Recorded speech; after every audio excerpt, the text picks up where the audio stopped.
Hi, JC. I can't believe that my little boy's turning 40 years old. And, you know, in a day or two, your birthday is September 1st. A day or two before that was my parents' anniversary. I can't remember whether it was the 30th or 31st of August. And they had their honeymoon at the Ambassador Hotel in Atlantic City. And I think it was like $15 a night back then. I want to share a couple things with you about my dad, who you never had the chance to know. He's been gone almost 46 years now, and he was, died several years before you were born, only at the age of 48. And I'm going to put together not just this brief little video, but a few more things that you might not know about him, and some you may. But I want you to know that he was very fluent in Spanish. He could speak it, write it, read it, just like a native speaker. Because he lived there for a couple years. When he was about 25 years old, he lived in Panama, and he worked on a secret project. He was a civil servant. He couldn't be in the service because of his metal plate in his leg. He was 4F, but he worked on this secret project building this big artillery gun. Because he was a tool and die maker, which is a notch above machinist. He could read blueprints, went to Drexel University. I don't think he got a degree from there, but I know he went there, and that's sort of like an engineering school.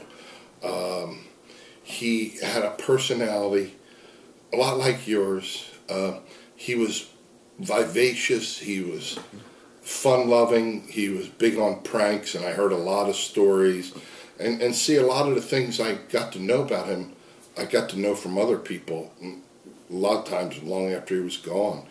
And, I learned, oddly enough, some things from my mother. One, that, he dated Billie Holiday, and, Billie Holiday, I don't know where he met her. He could have met her in New York, Atlantic City, but Violent back then had a couple restaurants where big stars, what later became big stars, performed, like at the Circle restaurant. I know Nat King Cole performed there, and my mother's the one that told me this. She also told me that he had an interest in, Schopenhauer, German philosopher, and read. So I got you a book of Schopenhauer's essays, and I printed out some quotes of his. He was a well-known German philosopher, and I never knew, growing up with my dad, that he had a great memory for phone numbers. Till my Aunt Ruth told me that she was always amazed that she'd be visiting him at the business, and he'd pick up and call a number in Chicago or Michigan or anywhere, and he had the number in his head.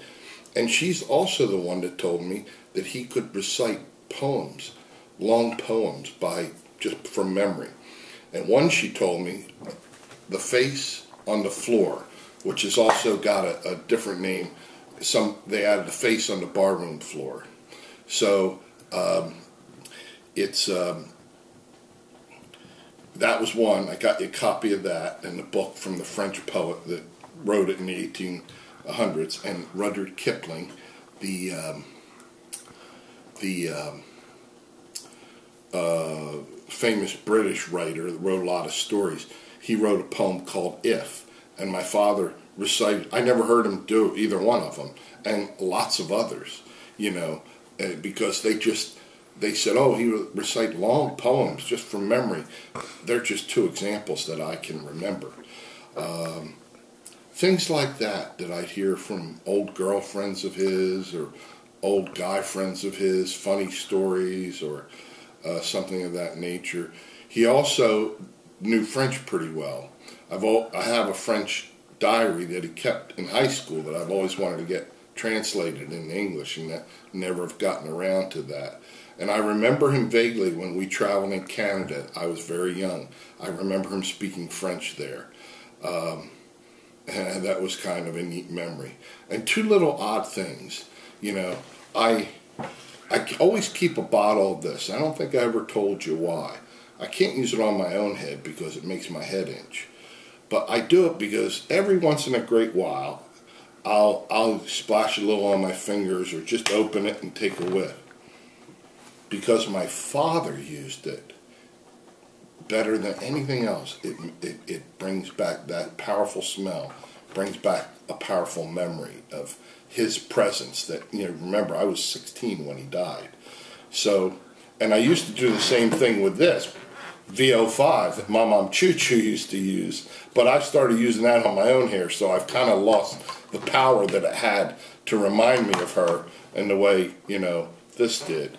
So I'm going to have some other tidbits for you on another DVD, but I wanted to wish you a happy birthday. I wish you could have known him. He was a wonderful man, and I was really lucky to have him as a father. Even though he was sick, most of his life, he was quite an athlete. Even after he'd had strokes, I'd see him do flips off the diving board and all kinds of fancy dives, and I'd see him hit 30-foot shots on my basketball court like it was the easiest thing in the world to do. So